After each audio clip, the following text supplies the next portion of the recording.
Hello students and aspirants, स्वागत है आपका हमारे YouTube channel daily GS dose पर। हमेशा की तरह एक बार फिर हम हाजिर हो गए अपने डेली करंट अफेयर्स के वीडियो के साथ। तो आज है तारीख 9 नवंबर 2021 और हम लेके आ गए हैं आज के important headlines and current affairs. बात करते हैं पहले सवाल से। पहला इंपॉर्टेंट सवाल है आज का, legal services day is observed on, यानी कि हम बात कर रहे हैं ऐसा दिन जिस दिन हम लॉ कितना राइटफुल होता है उस चीज़ का सेलिब्रेशन करते हैं कि कैसे करेक्ट या राइट पार्ट पे जस्टिस को जाना चाहिए, कैसे जो गलत है उसको उसकी सज़ा मिलनी चाहिए। तो बेसिकली इस लीगल सर्विस डे को जो है ऑब्जर्व किया जाएगा वो है आज, यानी 9 नवंबर को हम मनाएंगे। कल के करंट अफेयर्स में हम बात करेंगे कि आज की इस डे की क्या पर्टिकुलर थीम रही। चलते हैं अगले सवाल पे। Wang Yaping had recently become which country's first female astronaut to walk in space? यानी किस देश की पहली महिला एस्ट्रोनॉट बन गई हैं ये आप कह सकते हैं ब्रह्मांड में जाने वाली, स्पेस में जाने वाली, जिनका नाम है वांग यपिंग। तो आप नाम से ही थोड़ा थोड़ा हिंट कर सकते हैं कि ये किस कंट्री की हैं। बेसिकली ये चाइना से बिलोंग करती हैं। She is the first female astronaut to walk into space from China. Moving on to next question. According to the 12th biennial environmental performance index, ये अभी फिलहाल में इसका 12th edition biennial environmental performance index जो है इसका 12th addition release हुआ है। सवाल पूछ रहा है कि भारत की क्या रैंक रही इसमें। तो अभी तो आप जान रहे हैं कि किस तरह से इन्वायरमेंट को बहुत ज़्यादा हार्म पहुंचा है after Diwali with all the crackers. इतना स्मॉग जो है वो बढ़ चुका है उसका लेवल। तो एयर क्वालिटी इंडेक्स बिल्कुल खराब हो चुका है। The quality of air which we are inhaling is absolutely worthless to be there in our body. तो इस तरीके से इसमें देखते हैं कि इस पर्टिकुलर इंडेक्स में क्या रैंक रही भारत की। तो 168, जैसा कि मैंने आपसे कहा कि बहुत ही डिटेरियोरेटेड रैंक है ये biennial performance environmental performance index में। बात करते हैं आगे। Recently famous singer and host Aditya Narayan has been honored with the honorary doctorate of which award? तो फिलहाल में जो एंकर और सिंगर हैं आदित्य नारायण जी, इनको मिला है अभी एक आप कह सकते हैं एक अवार्ड मिला है डॉक्टरेट का। तो बेसिकली इनको मिला है नेल्सन मंडेला पीस प्राइज। अगले सवाल पे चलते हैं। World Urdu day is celebrated on. तो वर्ल्ड उर्दू डे यानी विश्व में उर्दू भाषा का क्या रोल है, कितना महत्व है, इंपॉर्टेंस है, उस चीज़ को सेलिब्रेट करने के लिए वर्ल्ड उर्दू डे हम हर साल 9 नवंबर यानी आज के दिन सेलिब्रेट करते हैं। अगले सवाल पे चलते हैं। Which state set up first special purpose vehicle to manage natural conservation mission? तो कौन से राज्य ने ये फर्स्ट स्पेशल मतलब बेसिकली ऐसा एक व्हीकल सेट कर दिया है जो नेचुरल कंजर्वेशन के मिशन को सॉर्ट आउट करेगा, यानी ऐसा व्हीकल जो सिर्फ कंजर्वेशन करेगा नेचुरल चीज़ों को कि वो अपने ही स्टेट में बरकरार रहें। तो फिलहाल ये ऐसा स्टेप उठाने वाला, ऐसे इनिशिएटिव उठाने वाला पहला राज्य है तमिलनाडु। बात करते हैं अगले सवाल की। Which state has approved the industrial relation rules 2021 to protect the right of employers and employees?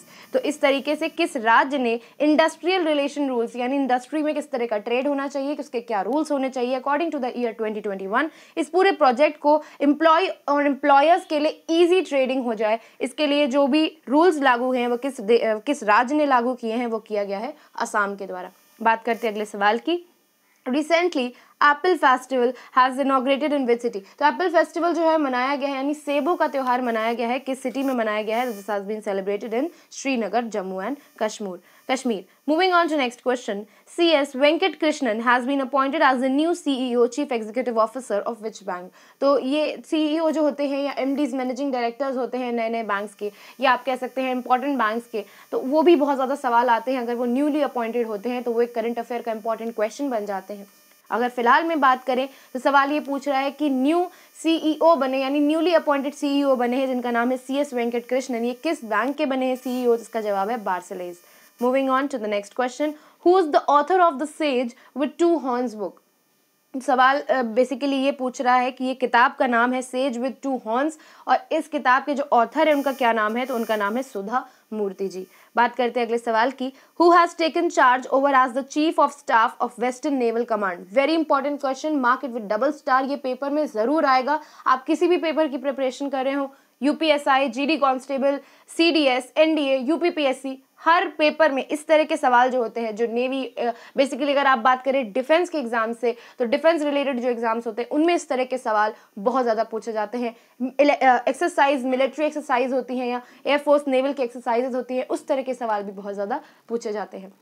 फिलहाल में सवाल कह रहा है कि वेस्टर्न नेवल कमांड का आप कह सकते हैं आप चीफ इंचार्ज कौन बन गया है ऑफ दैट पर्टिकुलर स्टाफ, तो उनका नाम है कृष्णा स्वामीनाथन। बात करते हैं अगले सवाल की, recently which state sweet cucumber got GI tag. यहाँ पे बात हो रही है जोग्राफिकल इंडिकेशन टैग की, यानी ऐसा टैग जो उस पर्टिकुलर मशहूर जो आइटम या कमोडिटी होता है उसको वहाँ से पहचान दिलाता है, तो उस जोग्राफिकल इंडिकेशन टैग को दिया जाता है बहुत सारी कमोडिटीज़ में जो स्टेट की पर्टिकुलर पॉपुलर कमोडिटीज़ होती हैं। फिलहाल में स्वीट कुकुम्बर को मिला है, सवाल पूछ रहा है कि कौन से राज्य से इस पर्टिकुलर स्वीट कुकुम्बर को GI टैग मिला है, तो ये मिला है नागालैंड से। बात करते हैं अब वर्ड ऑफ द डे की। अगले सेक्शन की बात करते हैं। हमने जो अपने डेली करंट अफेयर्स थे, इंपॉर्टेंट हेडलाइंस थी, उन्हें आपके साथ डिस्कस किया। उम्मीद करते हैं कि आपको ये हेडलाइंस में समझाने में पूरा तत्पर थी, तो वो भी आपको अच्छे से समझ में आया होगा और आपने उन आंसर्स को ग्रैस्प किया होगा अपने पेपर्स के लिए। बात करते हैं वर्ड ऑफ द डे।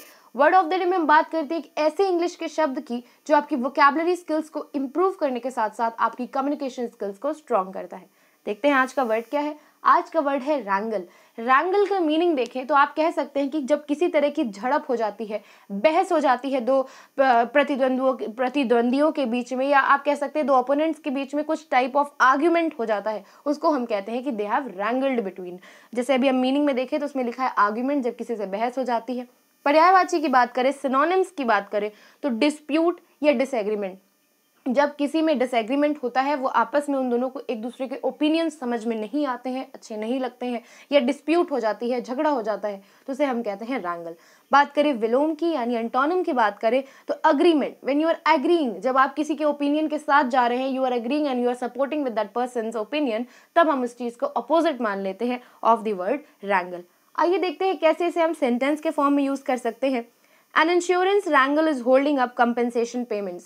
तो बेसिकली यहाँ पे इस पर्टिकुलर लाइन में, इस पर्टिकुलर सेंटेंस एग्जाम्पल में ये कह रहा है कि एक इंश्योरेंस की आप कह सकते हैं पेमेंट की वजह से सारा जो कंपनसेशन पेमेंट मिलना है, जैसे किसी की बात हो रही है जिन्होंने इंश्योरेंस लिया होगा और उनके उस इंश्योरेंस के डिस्प्यूट की वजह से उनको जो कंपनसेशन पेमेंट्स मिलने थे वो नहीं मिल पा रहे हैं या फिर उसमें समय लग रहा है। तो इस तरह से हमने जाना कि कैसे वर्ड रैंगल जो है उसे हम कम्युनिकेशन स्किल्स में भी यूज़ कर सकते हैं। हमने आपको सेंटेंस यूजेज दिखाया इस वर्ड का। उम्मीद करते हैं कि आपको ये वर्ड समझ में आया होगा और आप एक कोशिश तो ज़रूर करेंगे इसको अपने रेगुलर स्किल्स में लाने के लिए। बात करते हैं आखिरी सेक्शन की, आज के वीडियो की होमवर्क के सेक्शन में। एक ऐसा क्वेश्चन जो आने वाले पेपर्स के लिए बहुत इंपॉर्टेंट होता है, हम उसे बहुत ही चुन के बनाते हैं क्योंकि कहीं ना कहीं ये आप कह सकते हैं पिछले या प्रीवियस ईयर पेपर्स में पूछा हुआ क्वेश्चन होता है। तो आज का क्वेश्चन है, Who was the first Indian ruler to join the subsidiary alliance? तो subsidiary alliance तो एक बहुत ही इंपॉर्टेंट टॉपिक है। अगर आप मॉडर्न हिस्ट्री की बात करें तो ये टॉपिक में सवाल ये पूछ रहा है कि पहले भारतीय राजा यानी फर्स्ट इंडियन रूलर कौन थे जिन्होंने सब्सिडियरी अलायंस में हाथ मिला लिया था। सवाल में ऑप्शन है 4, Nawab of Oudh, Nizam of Hyderabad, sultan of Madurai, the king of Travancore. तो ये 4 ऑप्शंस में आपको हमें सही जवाब बताना है कमेंट सेक्शन में। कल के वीडियो में हम जरूर हाजिर होंगे इस सवाल के सही जवाब के साथ और उम्मीद करते हैं कि आपको ये सवाल अच्छे से समझ में आया होगा। इसी उम्मीद के साथ विदा लेते हैं आपसे, मिलेंगे आपसे अगले वीडियो में। तब तक के लिए जारी रखें अपनी तैयारी, keep boosting your preparation, do subscribe to our channel daily GS dose and thank you for watching.